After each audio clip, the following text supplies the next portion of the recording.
Samsung Galaxy Tab 8 screen replacement.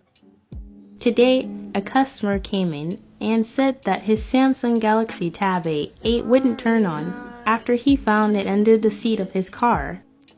But when we went to plug in the device, we could hear the tablet making noises, telling us that the screen might have been damaged. So we went ahead and replaced his screen and glued it back together.